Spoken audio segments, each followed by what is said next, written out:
Atención a la fecha, viernes 19 de febrero, llegamos al final de la semana laboral con la información que usted necesita conocer. Son las 6 de la mañana con 2 minutos y aquí iniciamos la primera emisión de Telediario. Bienvenidos.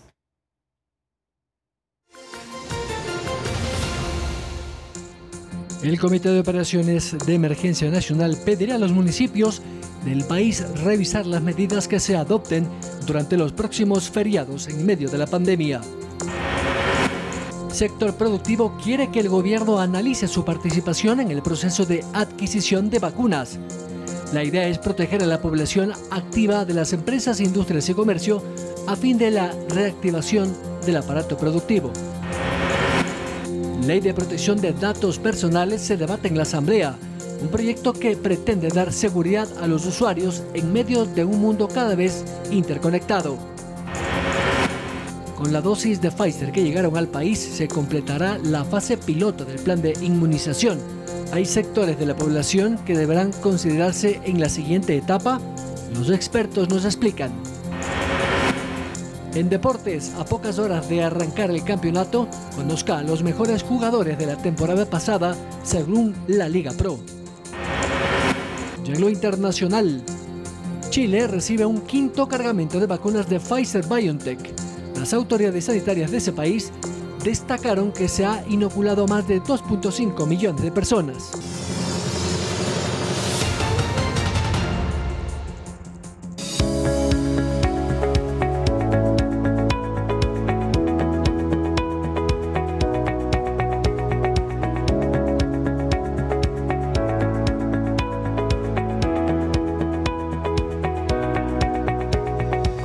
El Consejo Nacional Electoral anunciaría los resultados preliminares de las elecciones este fin de semana. Con esta decisión atendería el pedido del candidato Yacu Pérez para el reconteo de votos en 17 provincias del país. Se conoció además que la consejera Estela Cero pidió permiso médico con cargo a vacaciones. El escrutinio finalizó en las 24 provincias del país. Resta el procesamiento de las actas de la Junta Especial del Exterior que todavía no han llegado al país por problemas logísticos. Así lo confirmaron el consejero José Cabrera y el vicepresidente del CNE, Enrique Pita. Para candidatos a presidentes, 7 actas. Para asambleístas por el exterior, 8 actas. Según la empresa encargada de traer los paquetes electorales, estarían llegando entre hoy y mañana. De Estados Unidos, que por efecto de clima, DHL no ha podido transportarlas. Mientras no cerremos eso, que puede no ser más allá de 150, 200, 300 votos, no podemos cerrar todo el proceso. Una vez que esas actas sean procesadas y las cifras ingresen al sistema, el CNE proclamará los resultados preliminares de la jornada democrática. Sucederá en los próximos 3 o 4 días. Sábado en la noche o domingo en la mañana podríamos estar dando ya los resultados preliminares. Eso también confirmó la presidenta Diana Tamaín a través de un tuit que fue publicado en su cuenta oficial y luego fue eliminado. Señaló lo siguiente: este fin de semana proclamaremos resultados del 7 de febrero, sobre los cuales los sujetos políticos podrán interponer los recursos que consideren pertinentes. El CNE atenderá los pedidos de acuerdo con la ley.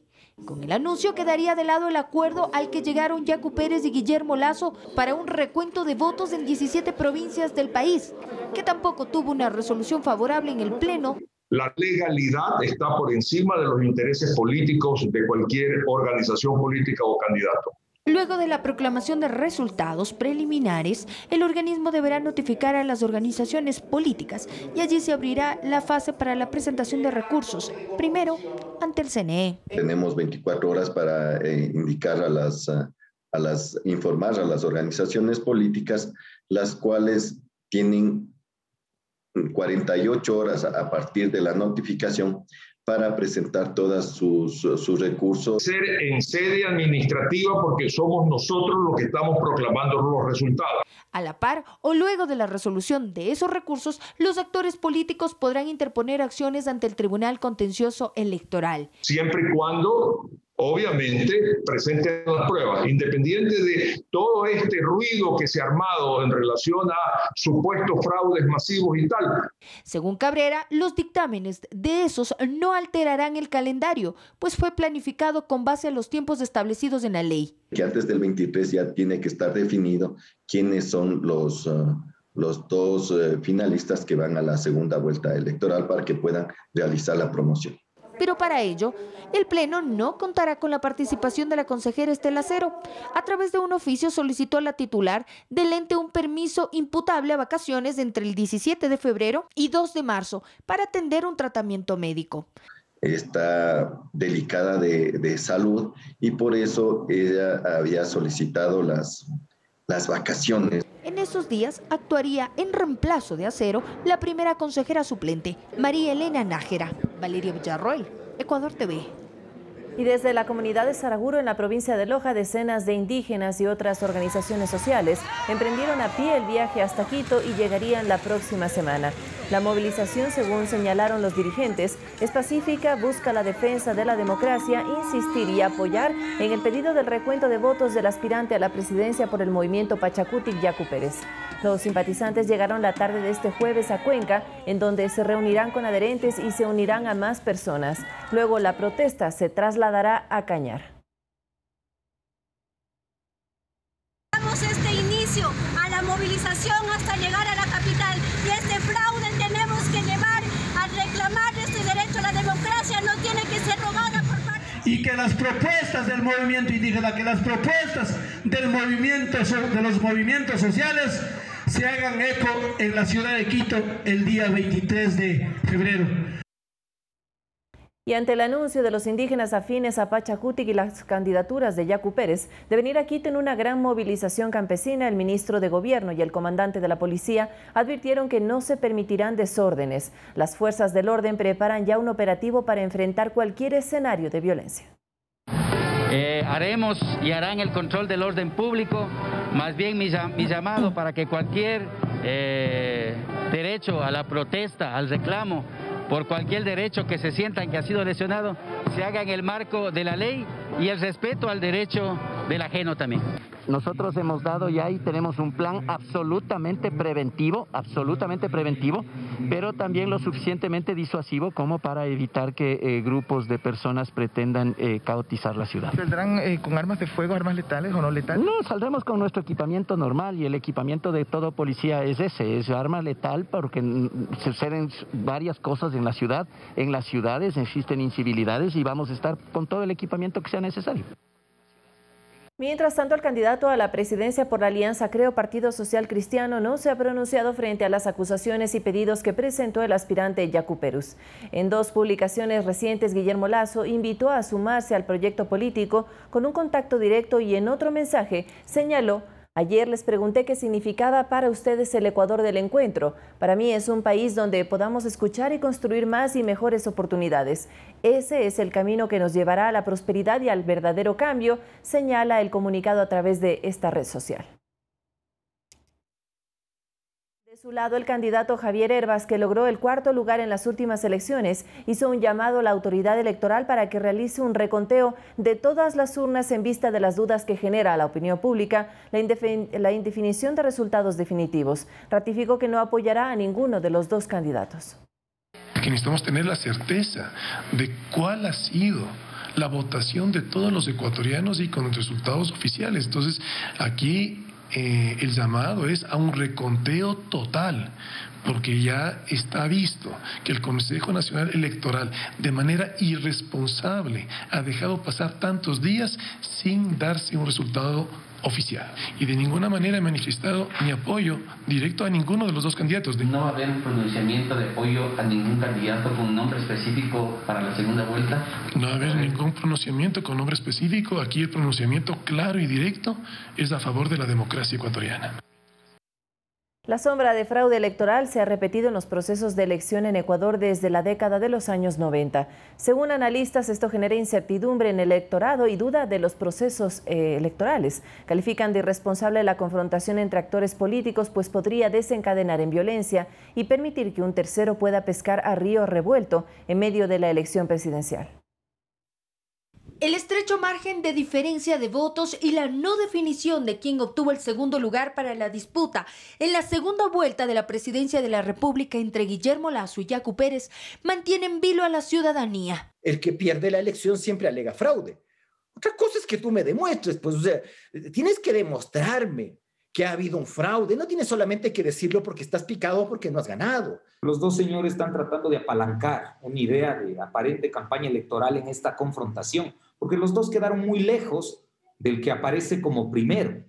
Asegura que atravesamos una confrontación de discursos políticos, que es parte de lo que él denomina un juego, y que la situación ha provocado una pérdida de tiempo y podría permitir que otros actores puedan pescar a río revuelto. Esas expresiones viscerales de la confrontación política ha hecho que los mismos candidatos que se sentaron inicialmente en una aparente mesa de diálogo social para solucionar la incertidumbre, ahora adopten posiciones mucho más extremas.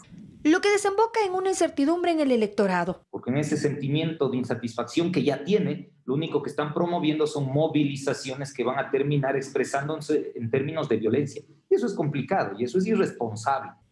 Desde los años 90, el fantasma del fraude electoral ha rondado en los procesos eleccionarios del Ecuador. Por ejemplo, en las 3 contiendas en las que ha participado el empresario Álvaro Noboa, llegó a los primeros lugares y denunció que fue perjudicado en el conteo de votos. Siempre ha dicho que quien pone presidente en Ecuador es el que está en el Consejo Nacional Electoral, siempre desvirtuando el voto. Pero la verdad es que hay un voto detrás. En este proceso se presentó un alto número de novedades en las actas de escrutinio y de acuerdo con el CNE también se elevaron las cifras de ausentismo de los miembros de las juntas receptoras del voto. El día en el que usted no inicie procesos penales por sumas fraudulentas en juntas receptoras del voto, en las juntas receptoras del voto va a seguir viendo esto. El día en que se procese a las personas que integra una junta receptora del voto, falseando la verdad, poniendo números que no corresponden, seguirá ocurriendo. Explica que en esta etapa se deberán dejar de lado los discursos, amenazas y simplemente presentar las pruebas. Y eso es lo que le preguntan al señor Llano. Habla de fraude, ¿pero de qué? O sea, él solo está pidiendo que se recuente todo. ¿Sobre qué base? O sea, él cree que toda la gente que formó juntas a nivel nacional no sabe contar. Valeria Villarroel, Ecuador TV.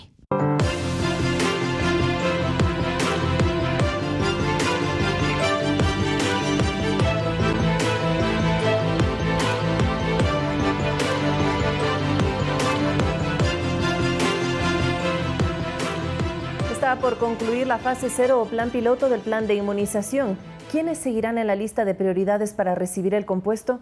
Varios médicos coinciden en que el proceso debe ser transparente y debidamente justificado. Con la segunda remesa que llegó al país de Pfizer, el Ecuador completará la fase 0 o plan piloto del Plan Nacional de Vacunación.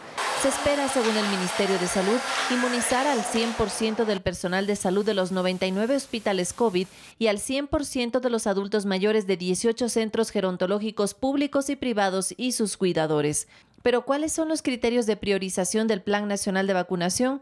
La información difundida por la Secretaría de Estado indica que la lista la encabezan el resto del personal sanitario y los mayores de 65 años. Esto, a criterio de Fernando Zacoto, presidente de la Sociedad Ecuatoriana de Salud Pública, es lo correcto. He mirado también alguna declaración oficial, por ejemplo, de vacunar a personal de fiscalía. Eso es desacertado. Las pocas vacunas tienen que priorizarse en quienes tienen que recibir. Wilson Tenorio, presidente del Colegio de Médicos del Guayas, menciona otros sectores que deben incluirse por su vulnerabilidad. A los manipuladores de alimentos, los señores que están encargados de los aseos públicos de los cantones de las ciudades, así como los periodistas y la fuerza pública tienen que ser consideradas. Y según el listado del Ministerio de Salud, completan las prioridades: los docentes, los bomberos, policía, Fuerzas Armadas y el personal de los sectores estratégicos, todos ellos antes de la población en general. Y en este punto, Zacoto precisa que el plan debe ser totalmente transparente para que no haya margen para las dudas. Siempre, ojo, siempre privilegiando lo público sobre lo privado. Esa es una noción fundamental. A criterio del galeno, el Ecuador debería negociar vacunas con otras empresas y países, tal como lo están haciendo otros. Coincide con esto María Belén Mena, médico especialista en salud pública, quien, aunque no duda que se estén haciendo los acercamientos, cuestiona que el tema se maneje con tanto hermetismo. A lo que debemos analizar y apuntar es, bueno, ¿qué proyectos vacunales son capaces de reducir el riesgo de irme a terapia intensiva, de morirme? Muchos de los ensayos clínicos que se están ejecutando ya nos están respondiendo esto. Incluso con las vacunas que lastimosamente Ecuador no ha mirado la Sputnik, no ha mirado la vacuna china, no ha mirado lo que Brasil ha hecho, por ejemplo. Y es que al hablar de vacunación dice, se necesitan dos cosas, vacunar lo más rápido posible y a la mayor cantidad de personas para evitar que el virus siga mutando. Un plan de vacunación que despierta la esperanza en medio de la pandemia que cada día sigue cobrando vidas. El gobierno calcula que el 60% de la población mayor de 18 años se inmunizará en el transcurso de este año. Vanessa Hervás, Ecuador TV.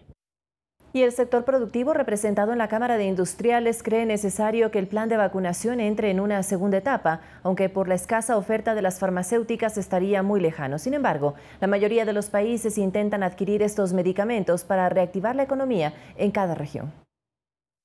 El sector productivo del país se siente estancado frente a la tardía importación de vacunas que presenta el Ecuador a nivel regional, dentro de un escenario global que no cubre las demandas. Apenas han llegado 16,000 dosis más las 8,000 anteriores, son 24,000 en total, pero somos 9 millones de personas a las que tenemos que vacunarnos. Por eso desde el sector privado nosotros hemos hecho un llamado a las autoridades del gobierno nacional para que el sector privado también pueda participar activamente en este proceso. Creo que es importantísimo en este momento articular acciones público-privadas para que los ciudadanos en general podamos tener acceso a las vacunas. Para el presidente de la Cámara de Industrias del Ecuador, es necesario agilitar un plan de vacunación que, si bien debe priorizar al personal de primera línea, también debe extenderse rápidamente al resto de la ciudadanía, para generar la reactivación económica tan necesaria en el país. Es importantísimo ya empezar un plan más grande de vacunación hacia toda la población, donde se incluyen obviamente los colaboradores de las empresas, los trabajadores, los profesionales, entre otros funcionarios. Hay que articular acciones para tomar medidas urgentes y rápidas. Como en Colombia, ya el día de mañana van a tener 1.600.000 vacunas y acá en el Ecuador apenas tenemos 24,000. En esto, concuerda el analista económico José Orellana, quien asegura que un proceso de recuperación económica funcional iría de la mano de un programa de vacunación efectivo, que no solo estaría en manos del gobierno. Que si bien la capacidad de producción va a alcanzar mayor escala, ¿no? A medida que los países desarrollados vacunen más, etcétera, va a haber más escala de producción, también va a haber un rol quizás para el sector privado, en algún tipo de combinación de empresa público-privada, sociedad sin beneficios de lucro, para tratar de acelerar este programa. Y si no nos recuperamos, básicamente sí va a haber algún nivel de crecimiento en la economía este año, pero no va a ser suficiente como para realmente tener ese impacto, ¿no?, por el daño causado el 2020 a la economía. Según el Financial Times, una campaña de vacunación masiva bien financiada representaría el fin de la pandemia, pero incluso COVAX, la iniciativa mundial para distribuir vacunas de forma equitativa, no está preparada para cubrir mucho más de un tercio de sus objetivos. El proceso de investigación de la Fiscalía sobre la adquisición de pruebas para detectar el COVID del municipio de Quito tuvo un giro cuando se vinculó al alcalde Jorge Yunda. El juez ordenó la prohibición de la salida del país, congelamiento de sus cuentas bancarias y presentación semanal ante la autoridad, algo que ha sido cuestionado por algunos concejales que piden a Yunda delegar sus responsabilidades de la ciudad al vicealcalde. La vinculación del alcalde Jorge Yunda en el proceso que por peculado investiga la Fiscalía en el caso de compras de pruebas para detección de COVID, hechas por la Secretaría de Salud, dio otro giro cuando se incluía al alcalde Jorge Yunda. Prohibición de salida del país, presentación de 3 veces por semana ante el juez y bloqueo de las cuentas bancarias son algunas de las medidas en contra de Yunda. Varios concejales pidieron al alcalde se excuse o pida licencia para enfrentar su situación jurídica. Un concejal de Quito tiene la obligación de pedir estas informaciones y también tengo el derecho de pedir algo que muy respetuosamente lo he hecho. Pero claro, yo lo único que digo es, ¿quién está vinculado? El alcalde. ¿Quién tiene medidas cautelares? El alcalde. ¿Quién tiene que presentarse 4 veces a la semana ante el juez? El alcalde. ¿Quién no puede salir del país? El alcalde. ¿Quién no puede enajenar bienes? El alcalde. ¿Quién no puede, quién tiene congeladas sus cuentas? El alcalde. Yo no. Algo que generó la reacción entre algunos de ellos y el propio alcalde, a lo que particularmente Bernardo Abad, uno de los concejales, prefiere remitirse a su pedido porque la administración de la ciudad, dice, está en juego. Es muy claro el POTAD y las normas. Quien le reemplaza al alcalde temporal o permanentemente es el vicealcalde. En este caso, el señor doctor Santiago Guarderas, persona que llegó a la concejalía del grupo político del señor alcalde Jorge Yunda. Sin embargo, la defensa técnica de Yunda cree que la vinculación de su cliente no puede estar sustentada por un chat o conversaciones telefónicas, según denuncia Juan Pablo Albán. Yo he revisado los chats a los que se refirió la Fiscalía en la audiencia y que no quiso leer su contenido, y no lo leyó precisamente porque la información no es impropia, no hay ninguna comunicación extraña, no hay ninguna razón por la cual pudiera considerarse comprometedor el contenido de los chats. Y todo es normal, todo es técnico, todo es una comunicación abierta y transparente. Entonces, esto de que las pruebas no eran aptas, no eran adecuadas, está por lo menos en discusión, porque hay 3 certificaciones, incluida una de la misma UDLA, en el sentido de que sí lo eran. Entre tanto, la Comisión Nacional Anticorrupción también hizo un pedido a Yunda para que proceda a encargar de manera inmediata todas sus funciones municipales mientras se esclarecen las inculpaciones de la Fiscalía en su contra. Byron Galarza, Ecuador TV. 6 de la mañana, 23 minutos, y el Ministerio de Salud reconoció el déficit que existe en el inventario de vacunas pentavalentes para niños y espera resolverlo hasta el 22 de febrero. Hace varios días se reportaron por medios de comunicación y redes sociales la falta de vacunas como la pentavalente en todos los centros de salud a nivel nacional. El Ministerio de Salud emitió un comunicado donde dio a conocer que hasta el 22 de febrero esta situación sería regularizada. La vacuna pentavalente es suministrada a recién nacidos para combatir patologías como hepatitis, tétanos o tosferina. Además, se reportó un déficit de vacunas contra el sarampión, varicela o neumococo. Ambas vacunas son aplicadas de manera gratuita. La cartera de salud explicó que la irregularidad se debe a que en todo el mundo ha existido un impacto por la pandemia de coronavirus y aseguró que las vacunas para menores de 5 años ya están siendo redistribuidas.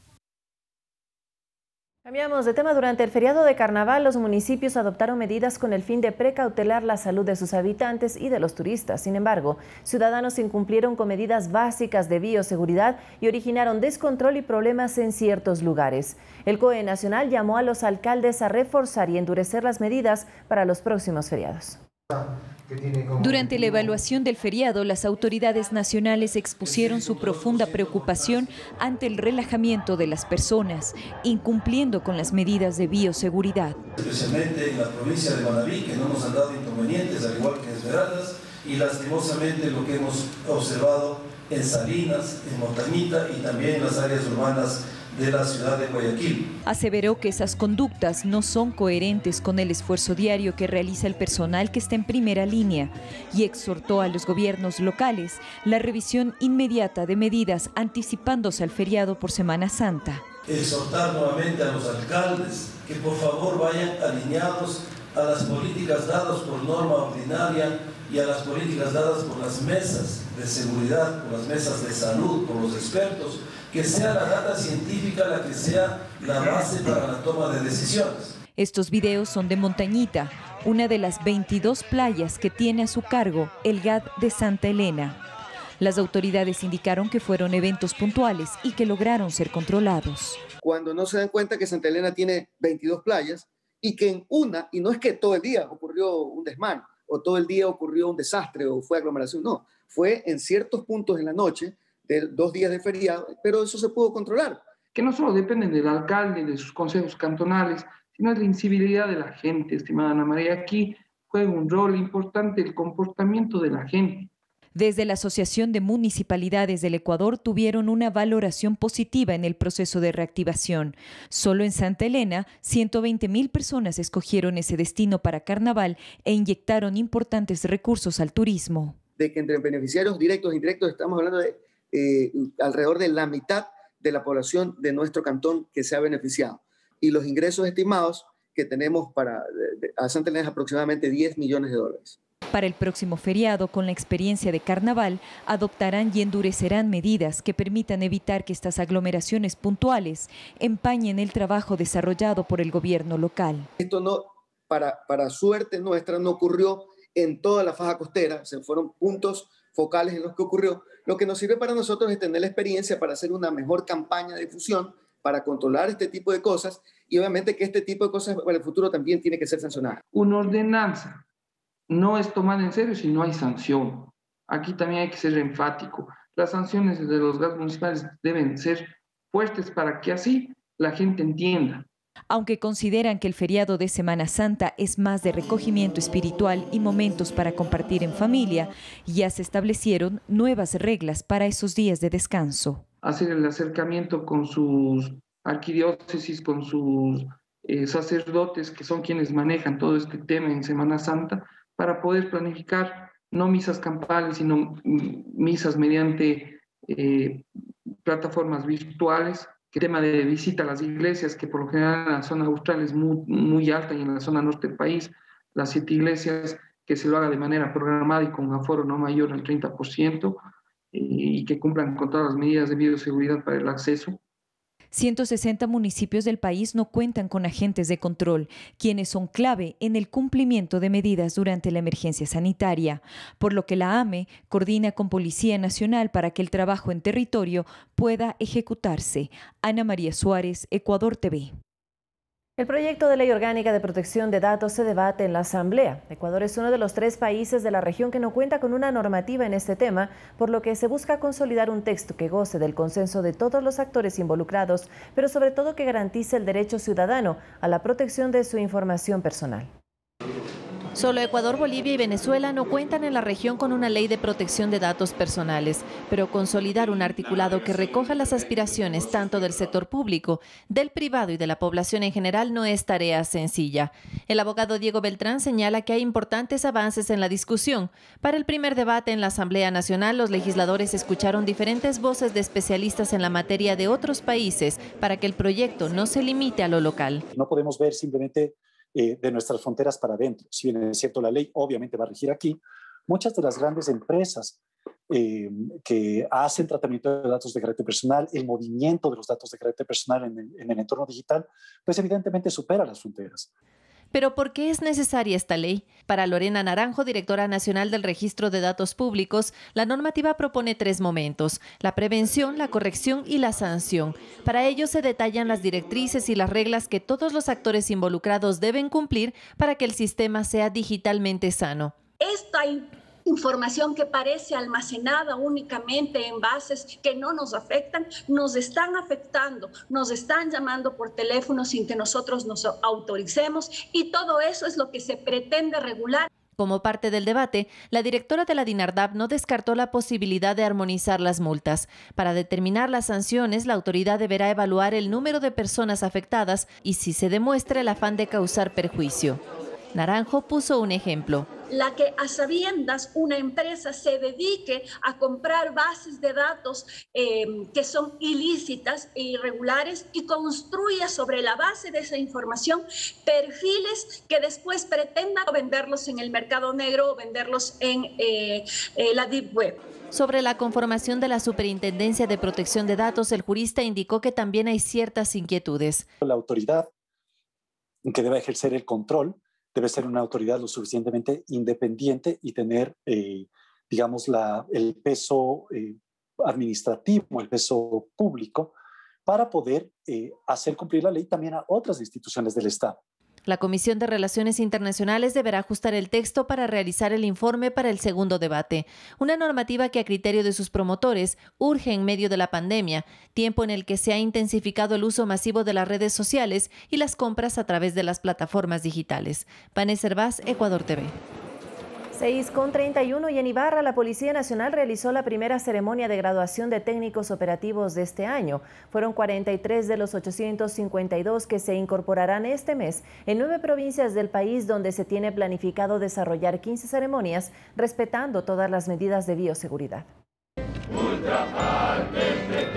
Este próximo 2 de marzo se suman a los 51.000 policías en todo el país 852 nuevos técnicos operativos que recibieron formación durante 2 años para su trabajo en la lucha contra la inseguridad, el crimen y la violencia, así como el control del orden público y la protección ciudadana. Los policías que necesita la sociedad ecuatoriana deben destacarse por su formación profesional y ética, y por su estricto trabajo en el marco de la ley y los derechos humanos. Es un trabajo complejo, que los convertirá en el referente de nuestra sociedad. Entregamos a la sociedad ecuatoriana y al gobierno nacional profesionales formados con rigurosidad académica y técnica, con habilidades y con destrezas necesarias para el ejercicio de una de las más nobles actividades humanas. Los policías recién graduados complementarán y reforzarán el trabajo que hoy por hoy es anhelo de la ciudadanía, mayor seguridad. Enfrenten los problemas con acciones urgentes, con acciones coordinadas, pero también con acciones efectivas, con la velocidad y con la eficacia necesaria. Además de esta ceremonia, en los próximos días se graduarán más de 800 nuevos técnicos operativos en otras provincias. Realizarán 15 ceremonias de graduación en 9 provincias del país. En Bolívar, Azuay, Pichincha, Santa Elena, Imbabura, Pastaza, Chimborazo, Manabí y Los Ríos. El comandante de la policía resaltó que en el contexto actual, en torno a la pandemia, obliga a cambios al mundo entero y desde luego a la institución que dirige y cambios en la formación de los nuevos servidores policiales. Incorporamos 43 nuevos policías técnicos en seguridad. A nivel nacional son 520 hombres y 332 mujeres, dando un total de 852, lo cual demuestra la inclusión de género en esta policía cada vez más democrática. En este día, el ministro Patricio Pazmiño participará en la graduación de mujeres técnico-operativas de la Policía Nacional, que también son parte de los nuevos servidores. Ana María Suárez, Ecuador TV. Y le contamos que inició la operatividad de la nueva terminal aérea de pasajeros ubicada en Manta luego del terremoto del 2016. El Ministerio de Transporte y Obras Públicas retomó la construcción, entregó la nueva instalación y aunque hay trabajos pendientes, está 100% operativa. Esta obra aeroportuaria es parte de la denominada reconstrucción de las zonas afectadas y es una promesa de hace 5 años, aunque hay temas pendientes, como la torre de control, según lo indicó Gabriel Martínez en un recorrido por esta terminal. La torre también está avanzando, estamos en la adquisición de los equipos, pero la torre podemos funcionar mientras tanto con la que ya está existente. Tenemos que hacer todo esto aquí con tiempo, hay que entender que la pandemia retrasó muchísimos de los procesos. También avanzan las negociaciones para administrar este aeropuerto, presupuestado en más de 26,9 millones de dólares. Estamos esperando un dictamen favorable por parte del Ministerio de Defensa hacia la Secretaría Jurídica de la Presidencia, de tal forma en que con este dictamen se pueda expedir el decreto de excepcionalidad y con ese decreto de excepcionalidad poder firmar con Korean Airport Corporation el contrato de concesión a 30 años, una inversión de casi 250 millones de dólares. Además hay temas pendientes. El contrato culmina en abril de este año, faltan todavía temas específicos que hay que, como por ejemplo un transformador seco para poder operar todo el sistema de climatización. Como ustedes ven, es una terminal de 5.000 metros cuadrados, son mucho más grandes, 5 veces más grande que en la terminal provisional actual y obviamente necesita unos equipos especiales para poder dar energía a este sistema de aires acondicionados que es muy fuerte, que es muy potente. Faltan otros temas como el carrusel de maletas para las áreas de arribo, de tanto doméstica como internacional, que están en importación, y equipos de counters, monitores, algunos equipos electrónicos que están en importación. Entonces, mientras tanto, hay algunos asuntos de ingeniería civil, de obras que están pendientes. En la actualidad, hay 3 días de frecuencias, lo que corresponde a 4 vuelos por semana, que enmarca la ruta Quito-Manta-Quito. En este aeropuerto ya operan 2 aerolíneas. El reloj marca las 6 de la mañana con 36 minutos y tenemos que hacer nuestra primera pausa aquí en Telediario. Al regresar, nuestro compañero Arturo Barriga nos cuenta los detalles del inicio del Campeonato Nacional de Fútbol de este 2021, así que quédese en nuestra sintonía, porque en minutos llega Fanático.